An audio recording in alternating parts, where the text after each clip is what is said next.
Hello, BookTube. All right, I think this is part 5 of our Q&A. No idea how close we are to the end. I'm on the iPad mini, so I don't get to see too far ahead. We are up to Thomas. The Q&As have been missed. Okay, if you say so. I certainly love doing them.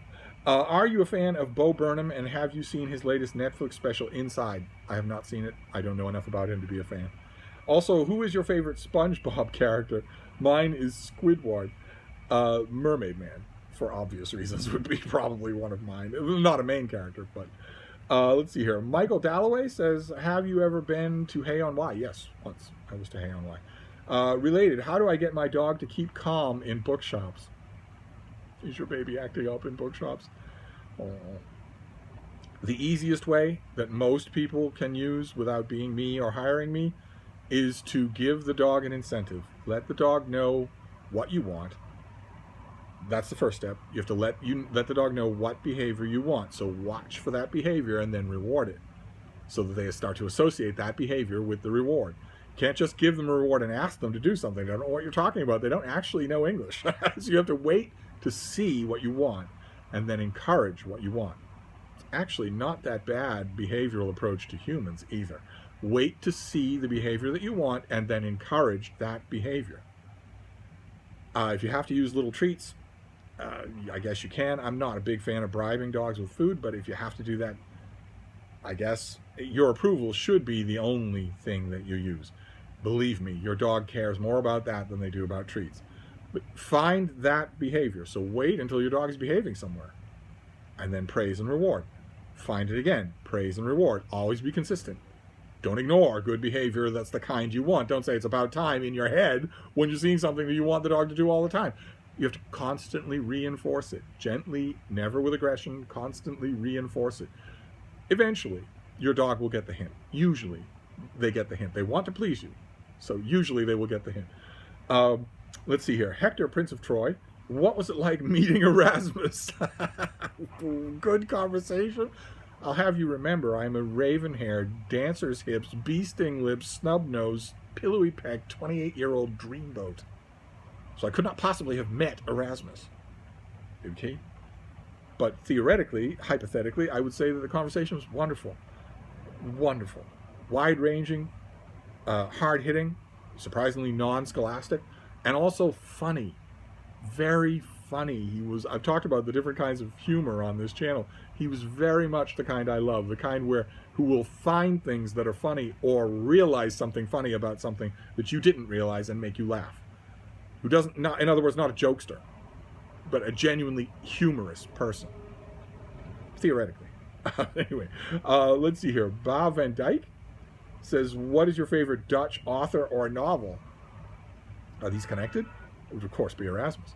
He wasn't always all that proud of being Dutch, but nevertheless, the Dutch claim him, and they should. Let's see here. William Fett says, hi, Steve. Who do you like best for the following?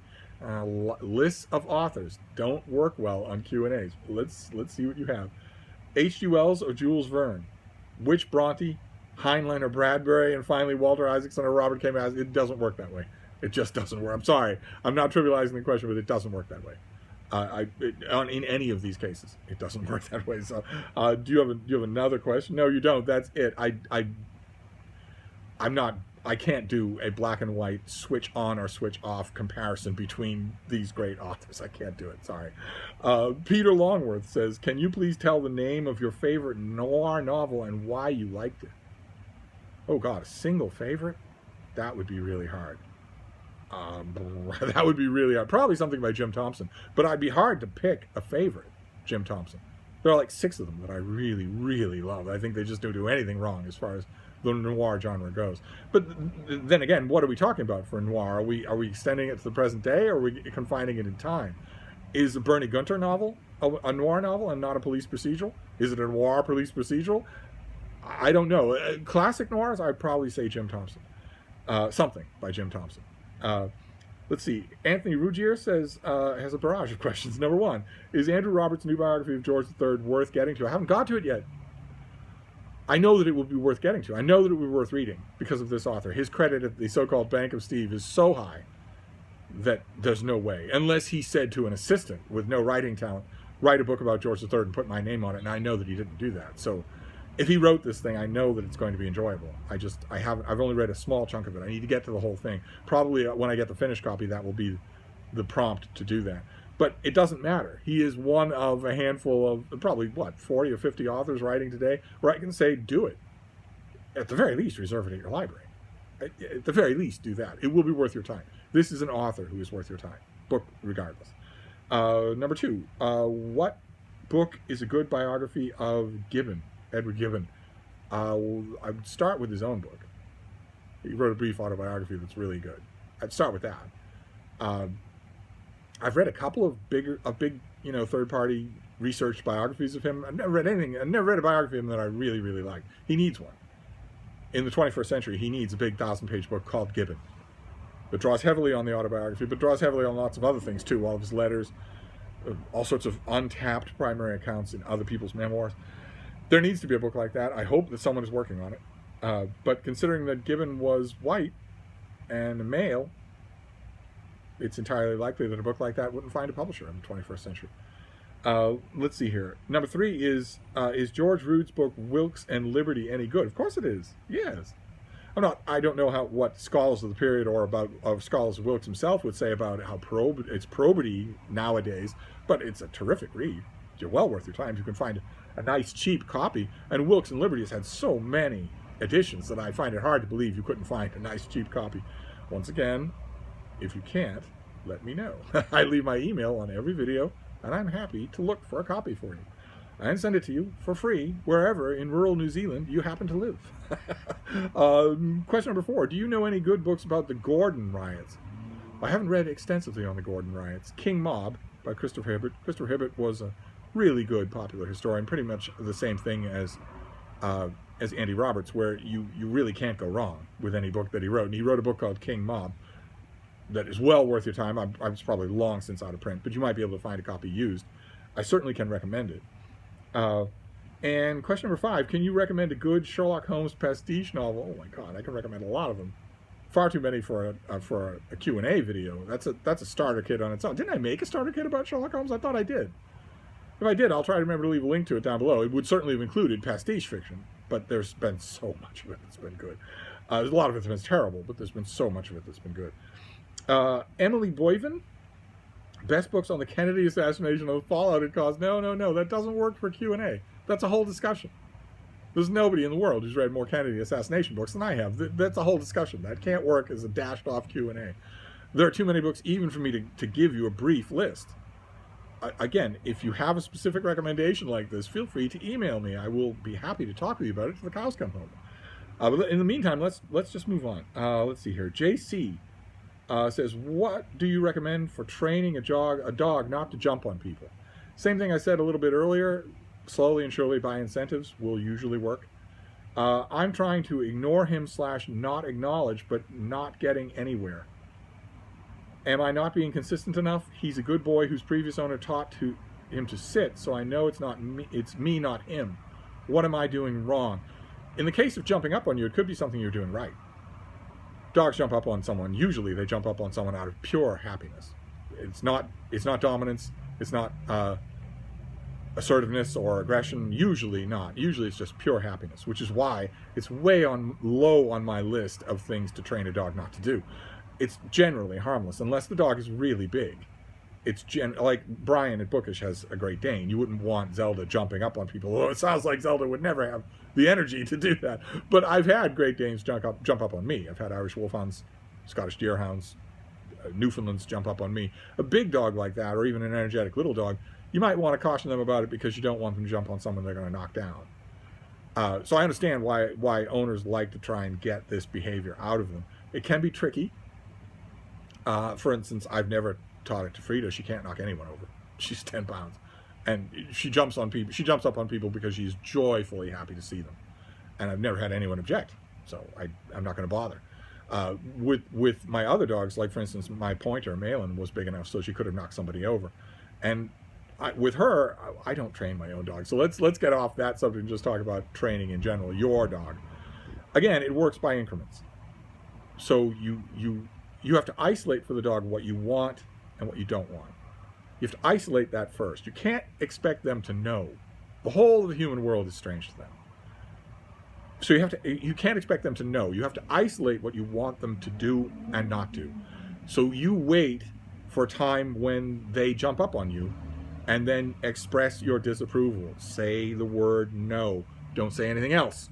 Don't say cut it out, stop it, quit it, I thought I told you about this. Don't substitute any other word. Pick a word, whatever it is, and use only that word. And make sure everyone else in the house uses only that word. Dogs don't know English.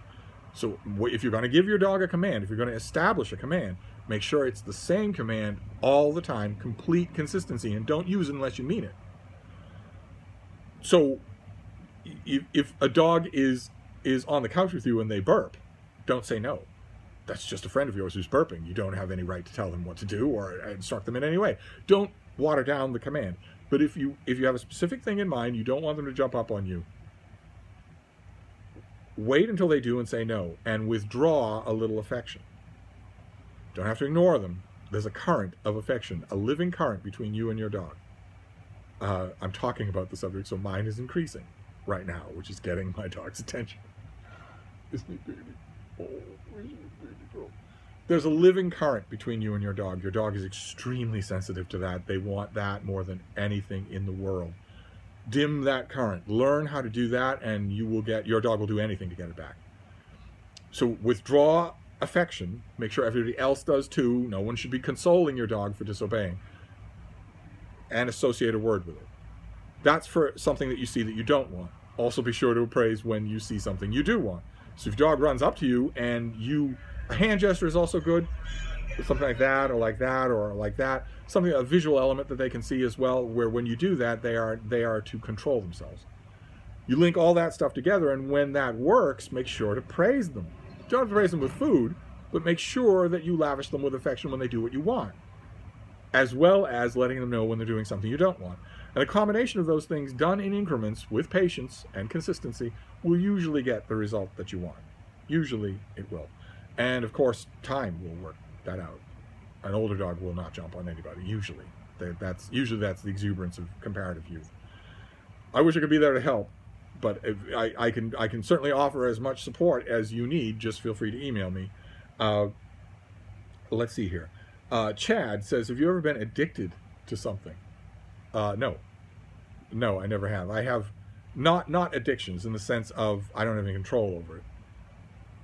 I have a sweet tooth, for instance, but it's not an addiction because I go weeks and weeks and weeks without thinking about it. An addiction is more of a chemical thing, and no, I never have. And I've never taken on addictions either. I don't really understand that in young people in the 21st century. People in 2021 are not living in 1921. You can't start smoking in 2021 without knowing exactly what you're doing and how bad an idea it is, and people do it anyway. And I don't believe that so many young people are just plain fooled. I don't believe they're dumb enough to just be fooled if you change the format of smoking to juuling or hookahs or vaping or anything like that. You can still feel it when you walk up a flight of stairs that you are an addict. And I don't know why young people voluntarily walk into that. It must just be that they don't have perspective, that they don't realize that they're going to be dealing with this for the rest of their life. And it's going to shorten their life. I don't understand why so many young people that I see on Twitter and Instagram industriously smoke. I don't get that. But no, along that sense, no, never. Let's see here. Extra Hero again. As you are someone who has never liked the Harry Potter books, did you get some enjoyment out of the internet canceling the author last year? No, not at all. Not at all. And I never liked the Harry Potter books, but I loved what they did. They introduced a whole generation of readers to the world, to the wonder of what it is to read. J.K. Rowling's responsible for almost as many readers in the world as Stephen King. I don't like either one of their books, but I can't praise them enough for that. That is an incredible achievement. It breaks my heart to see a lot of those Rowling readers, those Harry Potter readers, turning on her because she has a 2021 political opinion with which they disagree. And they think there's no room for disagreement. They think that it's my opinions on this subject, and coincidentally every other subject anywhere in the world, just happen to be not only correct, but the only correct opinion. It breaks my heart to see them turning on this author who defined their childhoods. That is heartbreaking. It is heartbreaking just in the same way as at the climax of The Sound of Music when Rolf, the boyfriend, opts to be a Nazi instead of being a human being. It breaks your heart a little when you see him call for his fellow Nazis to capture the Von Trapps. I always feel the same way when I see some SJW ideologue on BookTube or anywhere else turn on J.K. Rowling because she has a political opinion they don't like. Despite all the things, all the huge role she's had in shaping them as a reader. The word ingratitude just isn't big enough to cover something like that. But the idea of J.K. Rowling was not canceled. Sales of her books are up, if anything. But plenty of other authors could be canceled by the kind of concerted campaign of lying that was done about her. And no one, I don't see how you could think anyone could think that would be a good thing. It's only by virtue of the fact that she was one of the wealthiest authors in the world that she was able to survive that. Plenty of authors wouldn't. And they're all going to be targets eventually. So no, I wasn't happy to see that at all. Let's see here. Nat Hat says, what did you think of Wonder Woman 1984? And do you like Grant Morrison? I don't like Grant Morrison's writings, and I've never seen Wonder Woman in 1984. You might have me confused with YouTube film bros who have to see and know and have opinions about obvious, ridiculous pieces of kitschy claptrap. I don't have to see and know and have opinions about obviously kitschy pieces of claptrap. So I've never seen it. Let's see here. Extra Hero, back again. Why won't you fly to Australia?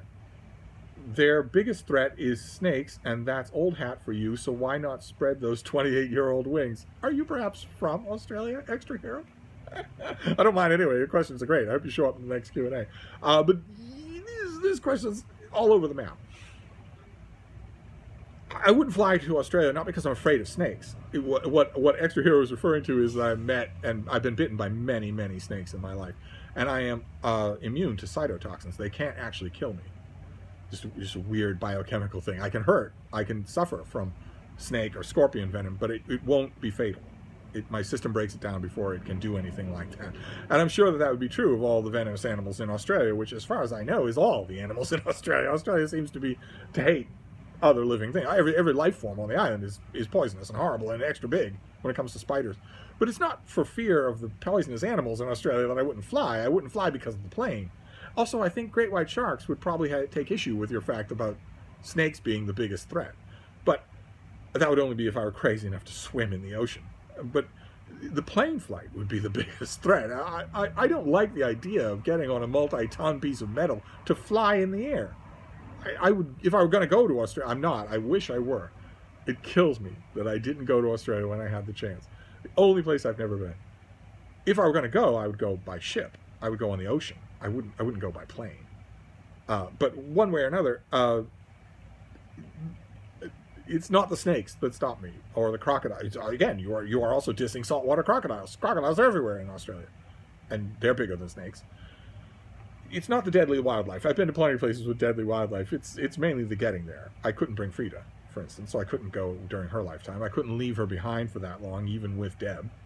It would just desolate me to be without her for that long, even if I picked up other dogs along the way. I couldn't bring her because Australia probably has the same kind of ridiculous, punitive quarantine for all dogs coming into the country that all other countries seem to have. Utterly ridiculous. Utterly ridiculous. Acting like dogs are radioactive bears with machine guns when they're just dogs. You're not going to catch anything from them. They're not going to give you anything. It's ridiculous. They shouldn't be in quarantine. But anyway, let's see here. Alfred in the Book Cave says, love the return of the Q&A. Do you? I'm pretty sure after 5 or 6 videos, you probably don't. I have 2 questions. Number 1, who do you consider to be unmissable sci-fi fantasy authors? Living authors, dead authors. The canon of science fiction and fantasy you shouldn't miss. If you want to know about the genre, you should read Asimov and Bester and Bradbury and Clarke and Dune, the Ursula Le Guin, and you should read the canon of science fiction. Those are what I would consider to be unmissable. All the rest of it you can miss if you want, right? It's up to your reading taste. You want some recommendations, you know where to find me. Feel free to email me. Number 2 is in the current affairs section. Is the current affairs section of any bookstore actually worth the time? There's a lot of garbage in the current affairs section. I sift through as much of it as I can, and I try to tell you about it on this channel, but there's a lot of garbage. People buy current affairs books in order to confirm their own biases, and since you know that audience is out there, people churn out the books. So there's a lot of bad stuff and a lot of deeply untrustworthy stuff. I don't blame you at all if you want to give it a clear berth and just talk to me about it. JG says, number one, do you plan on doing another video of the Library Tour of Doom? Yes, I've heard from this from a number of different people. I've let the Library Tour of Doom lapse, and I will correct that next week. Number two, you mentioned that you enjoyed the time you have spent in the Midwest of America. Yes, very much so, yes. I would like to know which Midwestern state was your favorite to visit. Iowa. The state of Iowa. Not just to visit, but to live. All the things that I have seen. All the gigantic sprawling ocean vistas, all the mountains, all the forests, all the northern tundra, all the things that I have seen, all the places that I have been, even Venice. But Iowa, right now, in high summer, when the days are endless and endlessly beautiful. Oh, the people. That's Iowa in the American Midwest. No offense to any of the other Midwestern states, but there's no competition. Let's see here. Number three, how do you feel about the writings of Alexander Thoreau? I largely like them. Fiction and nonfiction, I largely like them. Let's see here. Nicholas Lasothiottakis says, hey, bro. Number one, how do you feel about the animal paintings of George Stubbs? I like them. I don't love them. Does anybody love them? I like them. Number two, have you heard of the EU's massive student exchange program named after Erasmus? Yes, I have. His name is constantly on the lips of every university student in Europe. Good. Should be. And it's a good idea to associate it with a thing like that, because Erasmus was famously itinerant. Constantly looking for a home to call his own, but constantly wandering from one university or town printing job to another. And number three, since I have seen few, if any, books that aren't in English during your bookshelf tours, I was wondering if and how you keep up with your other languages. Nowadays, it's periodical literature and YouTube. Almost exclusively, almost never books.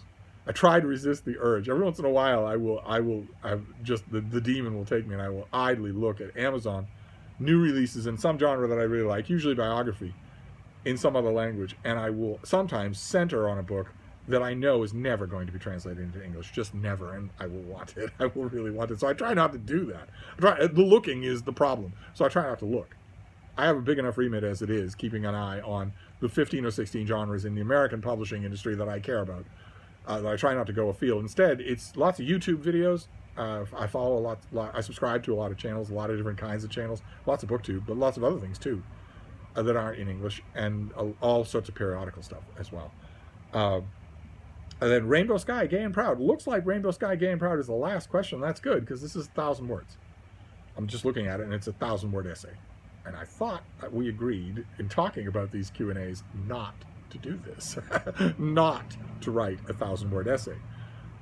Not to ask for specific book requests for yourself. That's not a Q&A type question, especially when you have unimpeded access to me directly. Not to ask essay questions in the form of a question that I'm going to do on the fly in a Q&A, and also not to write 1,000 words. But we've done it, and we're at the end. It was the last one, so let's read the 1,000 words. Let's see what we have here. Finish up with. First question: Rainbow Sky, Gay and Proud does not use punctuation, so this reading is going to be a little awkward. No, there are no periods here. There are no semicolons or commas or anything like that. So I might not know where the lines actually start and stop. I have to assume that that's a conscious decision. I don't understand it, but it might make the reading a little awkward, especially since it's 1,000 words long. Let's see. First question, do you think that it is fair that vast majority of gay men who write gay fiction have to use self-publishing in order to get their book published, while women who write gay fiction just get published by mainstream publishers? For example, all the gay authors that you talked about at the end of Pride Month were self-published. And also, can we talk about how entitled and hypocritical and sexist and homophobic and misandrist and manipulative and insidious and self-righteous and exploiting the women who write gay fiction are? Okay, that's the first paragraph. None of it is true, factually. So I don't really know how to answer it. None of the actual factual assertions in this are true. So if you think Rainbow Sky, Gay and Proud, if you think these factual assertions are true, you are mistaken, and you should change your opinion. Do some research, and you will see that all of the factual assertions in here are wrong. Plenty of gay men self-publish. Plenty of gay men also publish with mainstream publishers, far more than have ever published before. With mainstream publishers, they're up for awards, they're up for major advances on a regular basis. That happens all the time now. There isn't any systemic discrimination. And I don't know what this business is about any woman in the world writing gay fiction and getting it published by a mainstream publishing house. That just isn't factual. That just isn't true. And the character assassination, all of those insults about all the women who write gay fiction, I honestly don't know where that's coming from. I know a couple of women who self-publish regular series of gay fiction on Amazon. They aren't any of these horrible things. They're filling a niche. They love writing the stuff, and they know they have a lot of fans who love reading it. So I don't know where any of this, the first part of this, is coming from. It's simply wrong. So you should correct it. I want to stress that second part, because in the 21st century, we've reached a point where someone is told you are simply factually wrong, and they just keep believing it. They just say, all right, well, then this will be a wrong thing that I believe. I want to believe it. So this will be one of the wrong things that I believe. We can't do that. We can't continue on as a society where people get to intentionally believe wrong things just because they feel like it. We can't go on as a society where people are saying, it was Antifa that stormed the capital of my country. That is factually wrong. You can't just believe that because you want to. That is factually wrong. So I'm hoping that the second part, even though it's old-fashioned, it's 20th century, I'm hoping that it sticks. Not only is this first paragraph factually wrong, but if you believe these things, you should stop believing them. Do the research and realize that you are in error. Let's move on to the next paragraph. Now, I assume the next paragraph is the second question. Yes, second question. Okay. What do you think of the fact that the vast majority of women who work in publishing, whether they be publisher or agent or an editor or a writer, loves to torpedo the careers of gay men who are better than them in a lot of ways, or even in every way? Ernest Hemingway and William Faulkner and Philip Roth and Cormac McCarthy and Jonathan Franzen can never dream or imagine the things that those women will do in order to torpedo the careers of gay men who are better than them in a lot of ways or in every way. That isn't true. This is just slander. None of this is true. I don't know if you're listening to me. I don't know if you were working out a demon by writing all of this, but it is nonsense. Nothing of what you're saying is true. I'm no fan of any of the authors that you named here. That none of what you're saying is true. This just does not happen. You can't provide any evidence of it. I can provide a ton of evidence against it. So let's move on to question number 3. Third question, what do you think of the epidemic that is gay men reading only feminist fiction and nonfiction? Of course, I think it's bad, because it is bad if you are a man who only reads feminist fiction and nonfiction. You're going to develop 2 self-loathing issues, the first one being the hatred of your own gender, and the second one being a hatred for your sexuality. I've never seen this phenomenon. I don't know what you're talking about. I don't know what you're talking about. This phenomenon does not exist. If it did, I would see it. I'm in the perfect position to see it, a far better position to see it than anyone listening to this Q&A or than you yourself. And it doesn't exist. So I don't know where this is coming from. It sounds like a lot of aggression directed at targets that don't deserve it. But we've got one more. Let's see if we go to the fourth question. Last question. What do you think of the fact that a lot of women on the internet and social media love to pretend to be men, and especially gay men, for manipulative and insidious and misandrous and sexist and homophobic reasons? I don't see it. Again, we're just 4 for 4. I don't know the women that you're talking about here. I have no idea what you're talking about. The factual assertions here in all of these questions are wrong. The facts are wrong. So you should stop believing them. Okay? This is the simplest thing. That second part is alien to the 21st century, but I'm not part of the 21st century. You should stop believing things that are wrong. I would never lie to you. I know the subject better than you do, and I'm telling you that all of the factual assertions you're making here are wrong. I'm hoping that you hear this and that you go back, do some research, reflect on this, and change your mind.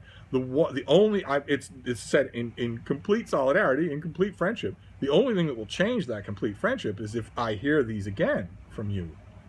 I don't want to hear these are factual inaccuracies. These questions are wrong. So in the next Q&A, I don't want to hear these same things again.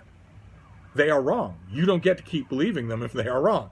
If you don't believe me when I say that they're wrong, first of all, I don't know why you'd ask the question if you don't believe my answer. But if you don't believe me that they're wrong, then research them. You will find out that they are wrong. One way or another, that's a weird, surreal way to end this Q&A. But nevertheless, we are at the end. We're at the end. I think this was 5 full videos. That's a lot of Steve. Sorry about that. But you asked great questions. Most of you asked terrific questions. So when I mentioned the next Q&A, I'm not just talking to Rainbow Sky Gay and Proud, I'm talking to all of you. We will do another Q&A for September. I don't think we need to go through this more than that, right? So the end of September, I'll make a call for questions for September Q&A, and we'll just do it again in September. In the meantime, I can't thank you enough. Aside from that last batch, I don't really know where that's coming from. Something personal, really not a question to me. Really sort of speech making, which refreshingly, not many of these questions did. That's always another stricture that I add to questions. Don't make speeches, right? If you're going to ask me a question, ask me a question. Don't tell me what to think, especially if you're wrong. But most people, this has been wonderful fun. That was a weird way to end it, but this has been wonderful fun. I can't thank you enough for all these questions. I don't know how long these videos are going to take to upload, but I look forward to doing this again next month. So I'm going to wrap this up. I don't know how many other videos I'll make today. You really don't need this much Steve in your life. I hope not. But I will see you soon. Thank you, Q.